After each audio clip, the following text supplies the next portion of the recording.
Amados, Hebreus 12, versículo 14 e 15. Quero deixar aqui para os amados. Diz assim: segue a paz com todos e a santificação, sem a qual ninguém verá o Senhor. Aí o versículo 15 diz assim: tendo cuidado de que ninguém se prive da graça de Deus e de que nenhuma raiz de amargura brotando vos perturbe, e por elas muitos se contaminem.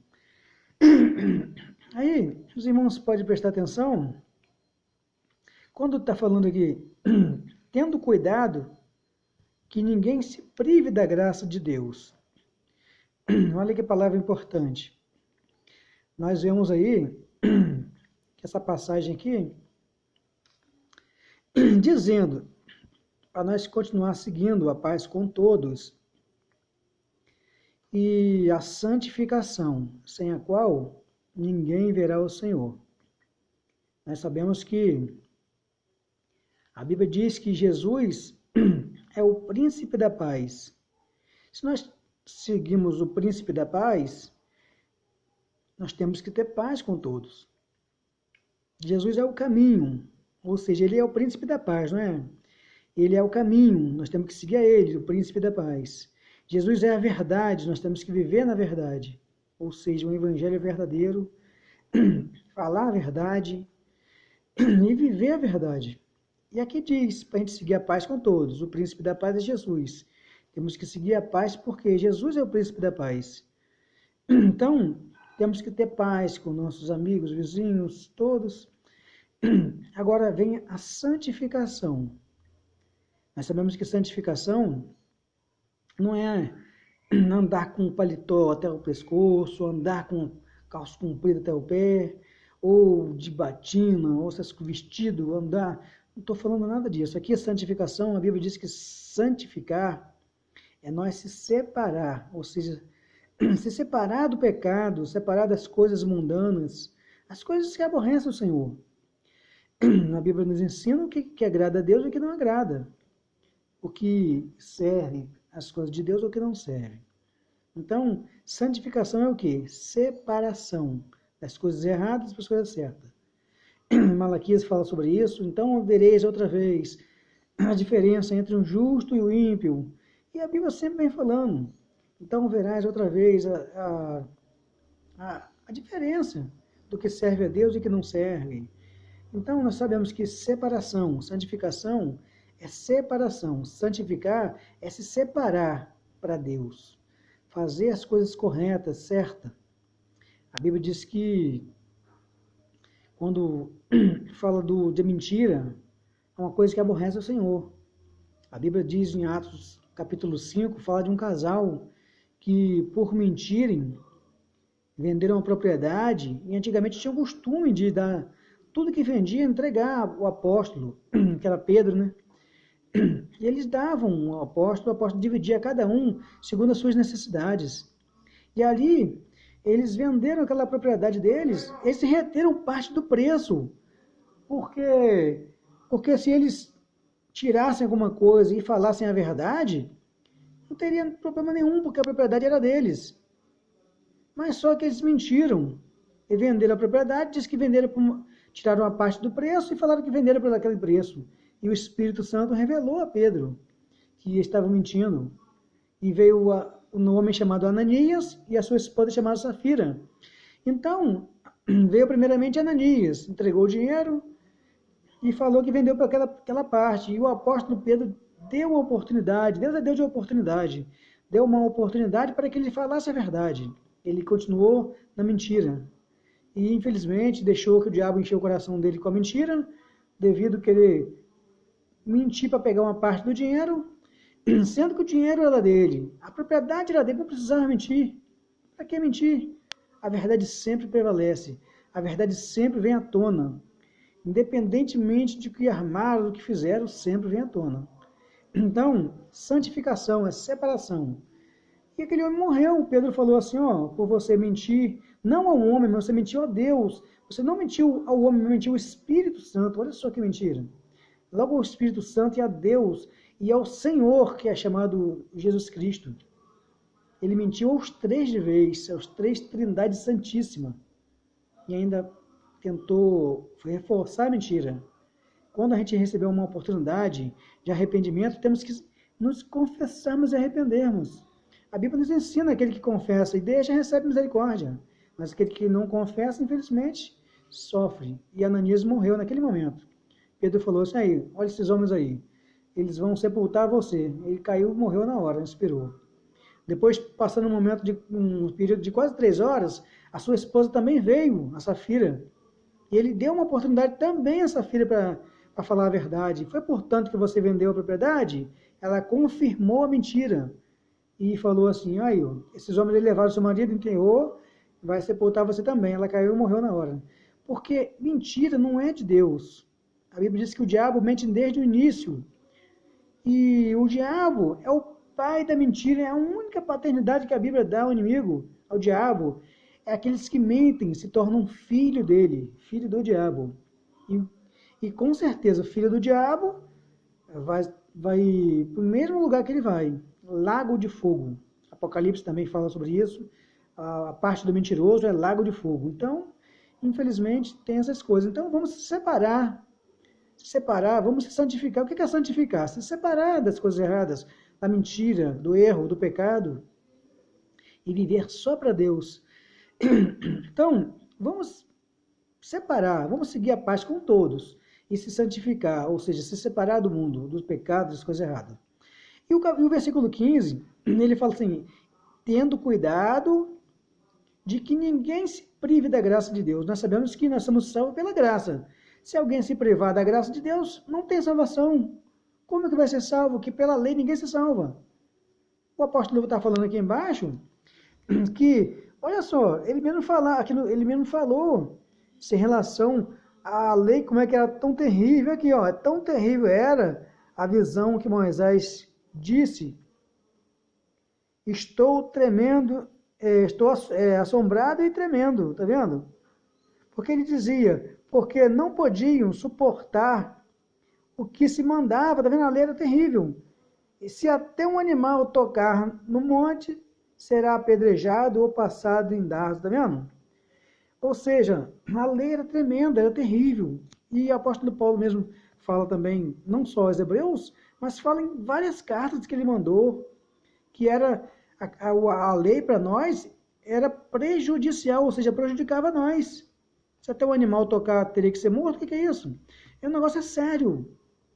É olho por olho, dente por dente, pele por pele. O negócio era sério. Ninguém vive pela lei. Então, gente, não se prive da graça de Deus. Tenha cuidado, o que o apóstolo deixa bem claro aos hebreus. Tendo cuidado que ninguém se prive da graça de Deus. Não pode se privar, nós somos salvos pela graça. A mesma carta que o apóstolo Paulo escreve aos hebreus, capítulo 2, ele fala que nós não podemos,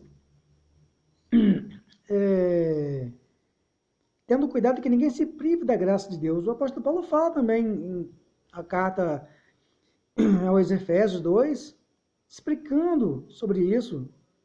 Nós devemos, pela graça sois salvos, ele fala em Efésios capítulo 2, pela graça sois salvos. E isso não é de vós, é dom de Deus. Ele fala, a mesma carta que ele falando aqui em relação para ninguém se privar da graça de Deus, ele fala lá aos Efésios, ou melhor, ele fala aos Gálatas, capítulo 2. Então, ninguém se prive da graça de Deus. Tenha cuidado, quando ele fala tendo cuidado que ninguém se prive da graça de Deus, tenha cuidado, irmãos, tenha cuidado.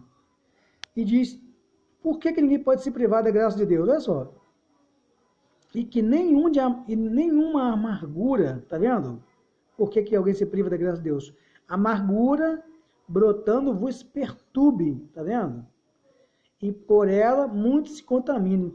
Então, o negócio é sério, não se prive, tenha cuidado, ninguém se prive da graça de Deus. Cuidado com a raiz de amargura.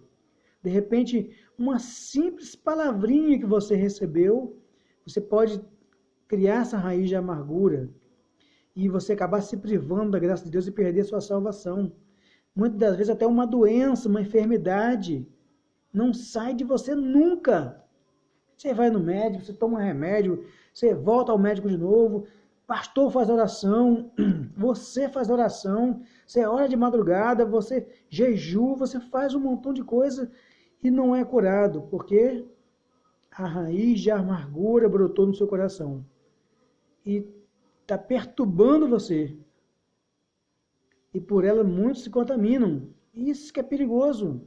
Uma certa feita, Davi, homem segundo o coração de Deus, ele chamou a atenção dele mesmo. Ele falava com ele assim: por que te perturba, ó minha alma? Por que se abate?